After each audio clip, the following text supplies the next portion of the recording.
ಎಲ್ರಿಗೂ ನಮಸ್ಕಾರ.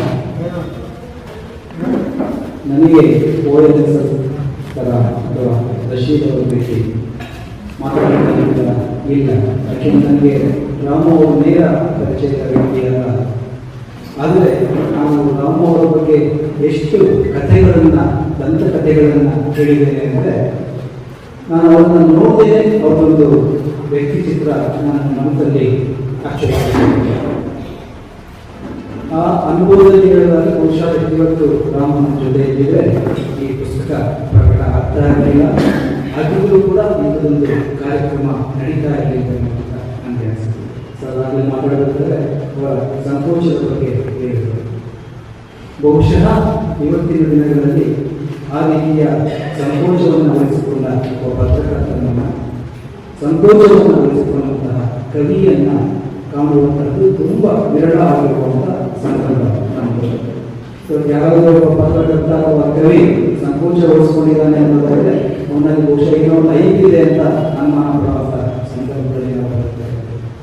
ಅಂಥ ಸಂದರ್ಭದಲ್ಲಿ ಒಬ್ಬ ಸೃಜನಶೀಲ ಲೇಖಕ ಸಂಕೋಚವನ್ನು ವಹಿಸಿಕೊಂಡು ಅದು ಪ್ರತಿದಿದೆಯಲ್ಲ ತುಂಬ ವಿಶೇಷವಾದ ಸಂಗತಿ ಅಂತ ನನಗೆ ಅನಿಸುತ್ತೆ.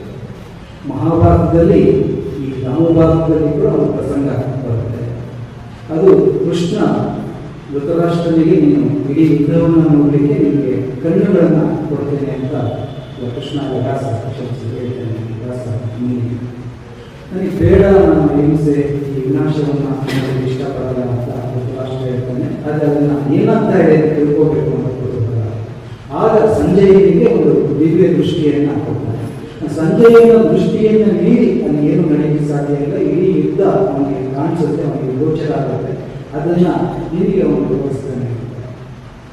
ನನಗೆ ಇವತ್ತು ಇಬ್ಬರು ಸಂಜೆಯರು ಈ ಕಾರ್ಯಕ್ರಮದಲ್ಲಿ ಇದ್ದಾರೆ ಅಂತ ಅನಿಸುತ್ತೆ. ಬಹುಶಃ ಎಲ್ಲ ಒಂದು ಕಡೆ ರಾಮು ಸಂಜೆಯ ರೂಪದಲ್ಲಿ ಈ ಎಲ್ಲ ಆಟವನ್ನು ನೋಡ್ತಾ ಇದ್ದಾರೆ ಅಂತ ನನಗೆ ಅನಿಸುತ್ತೆ. ಮತ್ತೊಬ್ಬ ಸಂಜೆಯರು ಇಷ್ಟೆಲ್ಲ ಕಾರ್ಯಕ್ರಮಗಳಿಗೆ ಈ ಪುಸ್ತಕಕ್ಕೆ ಕಾರಣ ಆದಂತಹ ದೇವರು ಮನೆಯಲ್ಲಿ ಕೂತು ಈ ಎಲ್ಲ ಆಟವನ್ನು ನೋಡ್ತಾ ಇದ್ದಾರೆ ಅಂತ ನನಗೆ ಅನಿಸುತ್ತೆ.